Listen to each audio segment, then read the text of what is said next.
লক্ষ্য কি আছে কোৱা? মোৰ লক্ষ্য এপিএছচি দিয়া আছে। এপিএছচি দিয়া ন? ভাল লাগিছে, ভালকৈ পঢ়া, মোৰ আশীৰ্বাদ আছে আৰু লগতে আমাৰ সকলোৰে আশীৰ্বাদ আছে। সকলোৱে তোমাক আশীৰ্বাদ কৰিব, তুমি ভালকৈ আগবাঢ়ি যোৱা। আৰু লগতে তোমাক পঢ়াৰ ক্ষেত্ৰত বেছিকৈ কোনে ছাপোৰ্ট কৰিছে? কোনজন ছাৰে?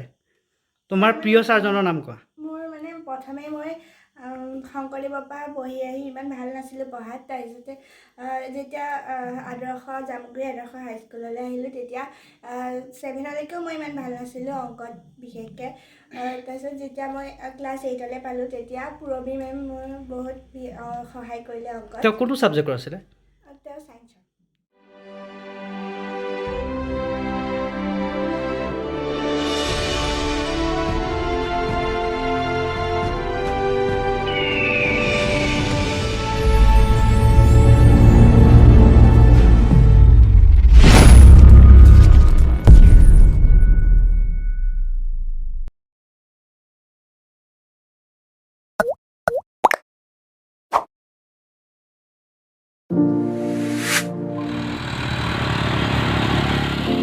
নমস্কাৰ, মোৰ ইউটিউব চেনেল আকাশলৈ আপোনালোক সকলোকে স্বাগতম জনাওঁ। চেষ্টাৰ অসাধ্য একো নাই, এই কথাষাৰৰ জৰিয়তে আকৌ প্ৰমাণ কৰিলে শ্ৰী ৰাখিমণি বৰাই। ঐতিহ্যমণ্ডিত শোণিতপুৰ জিলাৰ অন্তৰ্গত জামুগুৰিহাটৰ এখন বিশেষ গাঁও মধুপুৰ। এই গাঁৱৰে নিবাসী শ্ৰী নৱ বৰাৰ ওৰফে শ্ৰী নিভা বৰাৰ একমাত্ৰ জীয়ৰী ৰাখিমণি বৰা। তেওঁ 2024-25 বৰ্ষৰ হাইস্কুল শিক্ষান্ত পৰীক্ষাত 3টা বিষয়ত লেটাৰসহ ষ্টাৰ মাৰ্ক লৈ 72% নম্বৰ লৈ শিক্ষাৰ্থীৰে পৰীক্ষাত উত্তীৰ্ণ হ'বলৈ সক্ষম হয়। আহকচোন আজি আমি উপভোগ কৰোঁ এই প্ৰতিবেদনৰ মাজেৰে ৰাখিমণি বৰাৰ উচ্চাকাংক্ষা আৰু তেওঁৰ জীৱনৰ লক্ষ্য আৰু উদ্দেশ্য। নমস্কাৰ, মোৰ নাম শ্ৰী ৰাখিমণি বৰা। 2024-25 বৰ্ষৰ যিটো হাইস্কুল শিক্ষান্ত পৰীক্ষা, সেই পৰীক্ষাত তোমাৰ যিটো সফলতাত তুমি সুখী হয়নে? ইমানকৈ নহয়, হ'লেও যিটো পাইছোঁ সেইটো ভালেই লাগিছে বাৰু। কিন্তু সমাজ বিজ্ঞান আৰু ইংলিছৰ পেপাৰখন অলপ ক্ৰিটিকেল আহিছিলে, সেইকাৰণে মোৰ নম্বৰটো অলপ কমি গ'ল। সেইকাৰণে অলপমান মাৰ্কছটো কমি গ'ল। হয়, এনেই তোমাৰ আশা কি আছিলে কোৱাচোন?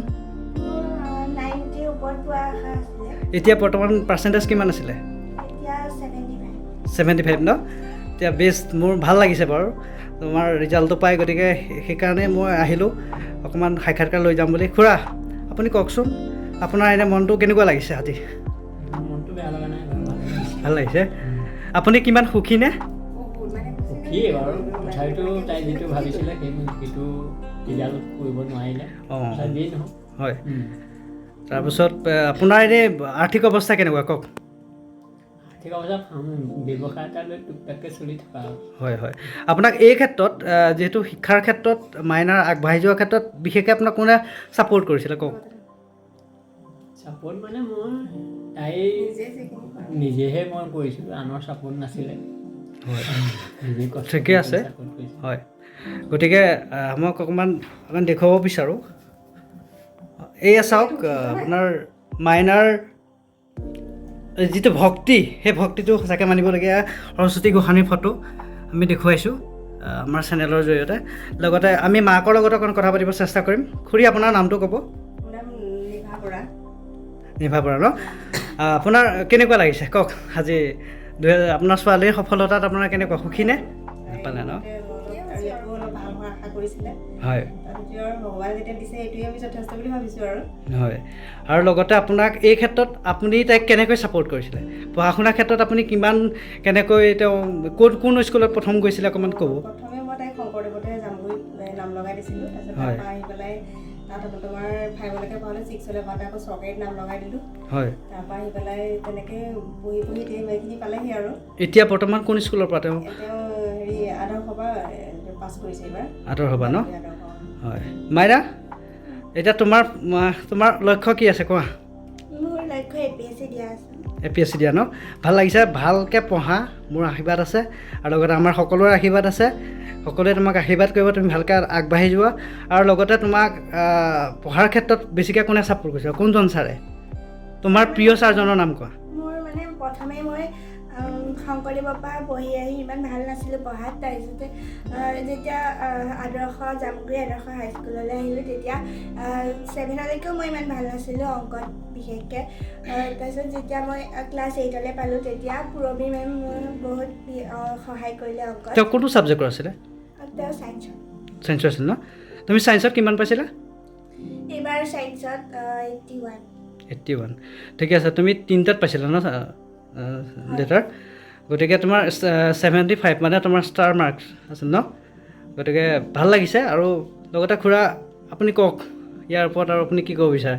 ছোৱালীক আপুনি কেনেকৈ ভৱিষ্যতে তেওঁৰ লক্ষ্যত, তেওঁ অলৰেডি কৈছে, আমাক অৱগত কৰাইছে যে APSCৰ কাৰণে তাই বিচাৰে। গতিকে এই ক্ষেত্ৰত আপুনি কেনেকৈ তাইক উৎসাহ দিব জনাওক। চাওঁ চেষ্টা কৰি কিমান দূৰ আগবাঢ়ি যাব পাৰোঁ। হয়, আৰু আমাৰ ব্যৱসায়টো সহু যিহেতু। হয়। আপোনাৰ ব্যৱসায়টো কি আছিলে অকণ জনাবচোন। আমি ব্ৰইলাৰ ফাৰ্ম এখন খুলি পেলাই যেন তেনে চলি আছোঁ। হয়, হয়। বাৰু যি কি নহওক, আপোনাৰ এই দুখীৰ মাজেৰে যিখিনি আপুনি কষ্ট কৰিলে সেই কষ্টখিনি আমি সঁচাকৈ গৌৰৱান্বিত। আমি মাইনাক লৈ গৌৰৱান্বিত, যাতে আমাৰ সমাজত এজনী শিক্ষাৰ্থীৰে পাছ কৰি পেলাই ভাল এটা ৰেংকত তেওঁ আমাৰ সমাজখনৰ হৈ পেলাই তেওঁ কাম কৰক, সেইখিনিয়ে আশা থাকিলে। লগতে মা আপুনি কওক, আপোনাৰ আৰু দুআষাৰ আপোনাৰ ফালৰ পৰা জানিব বিচাৰোঁ। এই ক্ষেত্ৰত আপোনাৰ ভৱিষ্যতে তেওঁ আগবাঢ়ি যোৱাৰ ক্ষেত্ৰত তেওঁ কি আপুনি পৰামৰ্শ দিব, তেওঁ কেনেকৈ উৎসাহিত কৰিব আপোনাৰ ফালৰ পৰা? আপোনাৰ ওপৰত বহুত ডিপেণ্ড কৰে কিন্তু। গতিকে গোটেইখিনি সৰুৰ পৰা যিখিনি যত্ন কৰি আছোঁ এতিয়াও বৰ্তমান কৰিয়ে থাকিম। তথাপিতো তাৰ মাজতে তাইৰ ওপৰত বেছি আৰু তাই নিজে যত্ন কৰিব লাগিব পিছৰ পৰ্যায়তো ধৰা। হয়। আৰু আহি থকা যিবিলাক পৰীক্ষা সেইবিলাকো যাতে ভালকৈ দি মেলি ভাল ৰিজাল্ট আৰু ইয়াতকৈ যাতে ভাল হয়, সেইটোৱে আশা কৰিছোঁ আৰু। হয়, ঠিক আছে। মাইনা, তুমি এনেই বাহিৰা কিতাপ তেনেকুৱা পঢ়িছা নেকি কোৱাচোন? হয়, পঢ়িছিলোঁ। হয়। এইবাৰ পৰীক্ষা শেষ কৰিলে বকুল ফুলৰ দৰে মিলান কলিতাৰ কিতাপখন অকণ দেখুৱাব পাৰিবা? দেখুওৱা নিশ্চয়। মৃণাল কলিতা ছাৰ ন? এইখন কিতাপখন কোনে তোমাক ৰিকমেণ্ড কৰিছিলে পঢ়িবৰ কাৰণে? এইখন মই প্ৰথমে মোবাইলতে চাইছিলোঁ। বহুত এটা ধুনীয়া কাহিনী আছে। হয়, মানে কাহিনীটো মই অলৰেডি মৃণাল কলিতা ছাৰৰ ময়ো কিতাপ পঢ়িছোঁ বাৰু। গতিকে তুমি ভালকৈ পঢ়া, আৰু লগতে ভৱিষ্যতে তোমাৰ যিটো লক্ষ্য সেই লক্ষ্যটো উপনীত হ'বৰ কাৰণে আমাৰ ফালৰ পৰা সদায় আশীৰ্বাদ থাকিল। আৰু লগতে মা দেউতাৰ সকলোৰে আশীৰ্বাদ আছে। লগতে তোমাৰ আৰু যিমানখিনি আশা আছে তুমি নিজে 100% দিয়া। তুমি যেনেকৈ মেট্ৰিকত পঢ়িছিলা, ক্লাছ 1-2ৰ পৰা যেনেকৈ কষ্ট কৰিছিলা, গতিকে সেই তেনেকৈ পঢ়ি পেলাই আৰু ভৱিষ্যতেও তোমাৰ যিবিলাক পৰীক্ষা হয়, সেই এক্সামবিলাক সুখ্যাতিৰে পাছ কৰা, সেইখিনিয়ে আশা থাকিল। ভিডিঅ'টিৰ পৰা বিদায় লোৱাৰ পূৰ্বে পুনৰ বিশেষ মন কৰিবলগীয়া কথা আপোনালোকৰ বিশেষ মন কৰিবলগীয়া যে বহুত দুখেৰে চৰকাৰৰ পৰা পোৱা এই চাইকেলখনৰ ওপৰতে নিৰ্ভৰ কৰি শংকৰদেৱ শিশু নিকেতনলৈ ৰাখিমণি বৰাক দেউতাকে অনা নিয়া কৰিছিল বুলি আমাক জানিবলৈ দিয়ে। এয়াই তেওঁ সফলতাৰ অন্য এক প্ৰতিচ্ছবি দেখিবলৈ পোৱা গৈছে।